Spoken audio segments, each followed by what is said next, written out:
is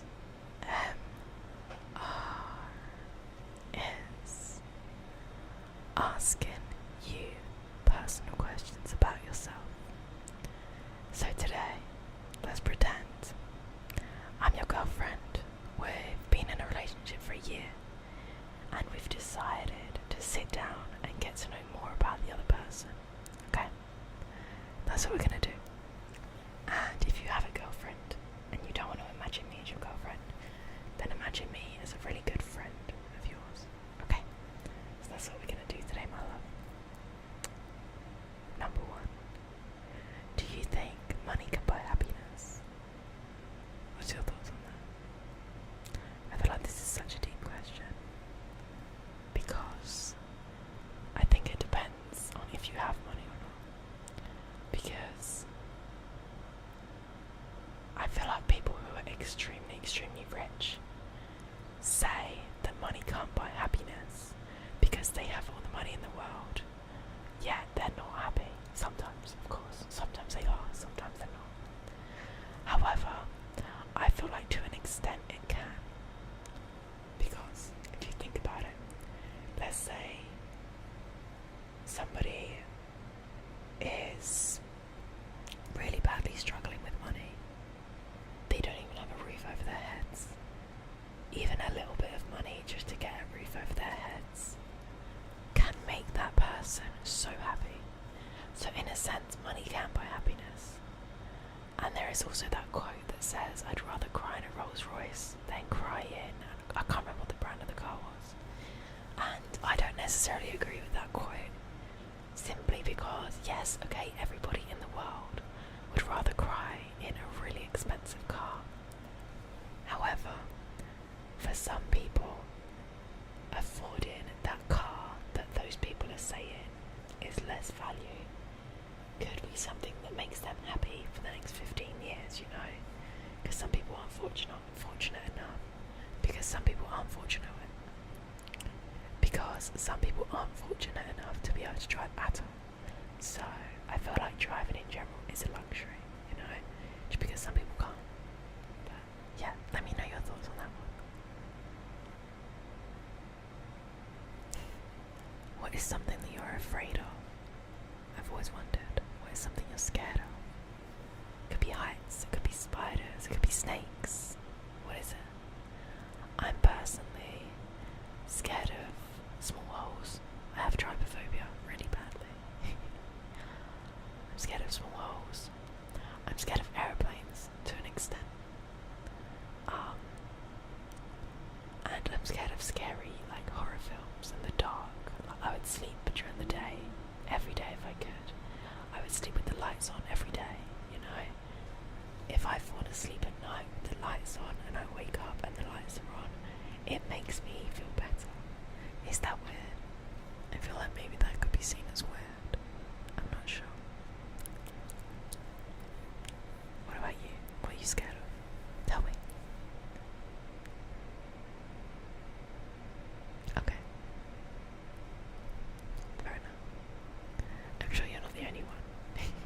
What is your love language? Like, what kind of love language do you like, you know?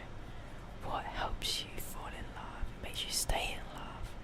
What do you require, you know? I feel like as your girlfriend I should know this. However, I just want to make sure, you know? And there's a few different kinds. You've got words of affirmation, you know? That's definitely a form of love language. Physical touch.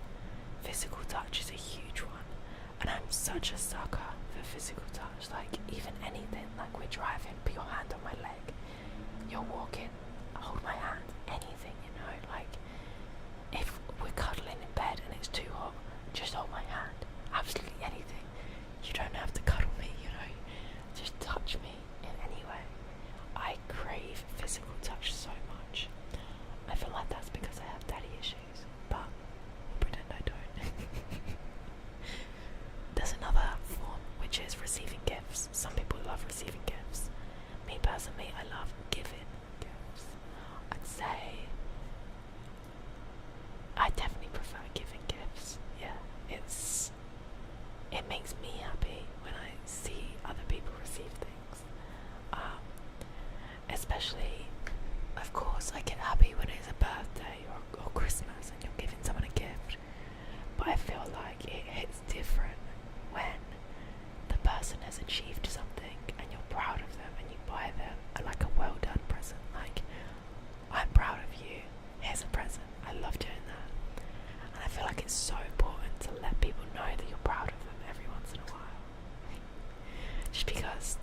might need to hear that, you know.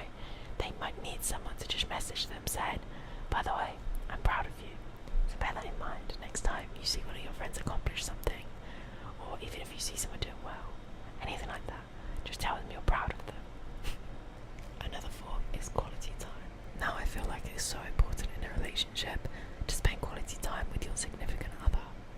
And I always live by, if they wanted to, they would, okay? No one is too busy for you. I know people get busy. However, for me, okay, you might have 2 full weeks of being really busy. But even if I just get 15 minutes of your time, that's okay, you know? It's just I feel like face-to-face quality time is so important. I understand, of course, there are a lot of long-distance relationships, and then sometimes that might not always work. But in terms of quality time, I think it's very important, and I think doing fun things as well is so important. Speaking of, we should do something fun soon. That would be fun. We should definitely do that. And the last one is acts of service, doing something for someone.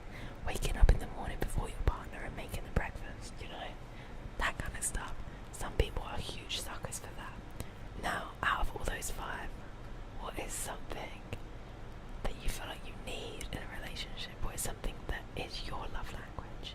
For me, I'd say it's definitely physical touch, but also words of affirmation, you know. Write me a handwritten note saying, you're cute, anything like that. It makes me smile.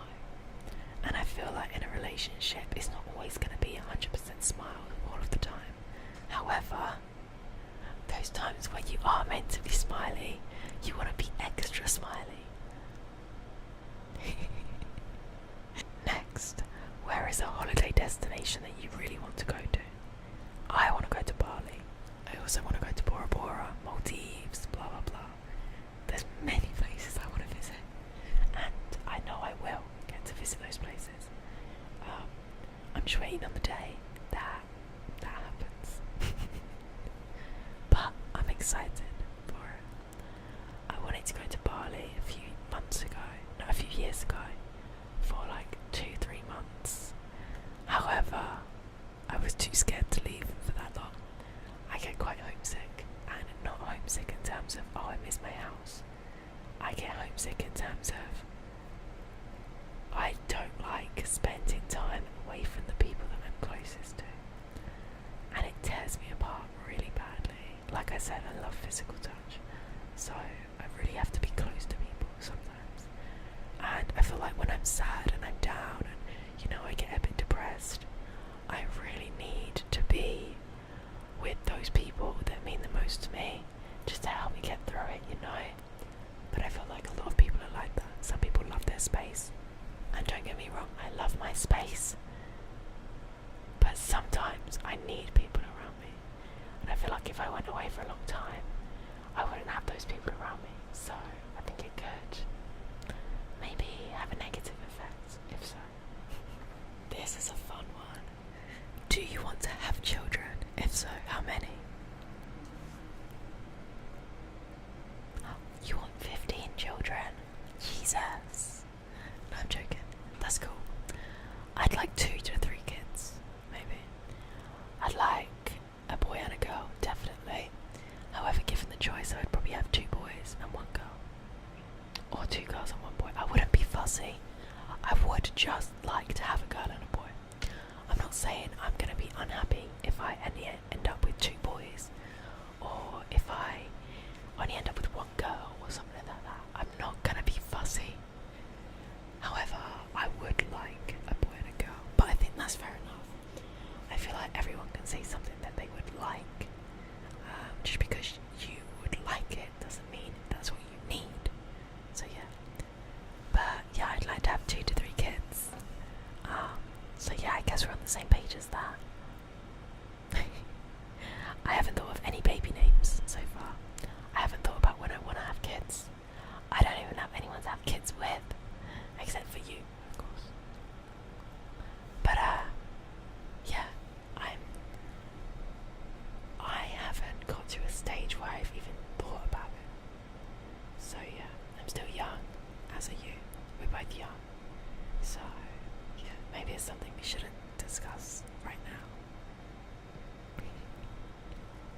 is a time that you feel you have been overly emotional?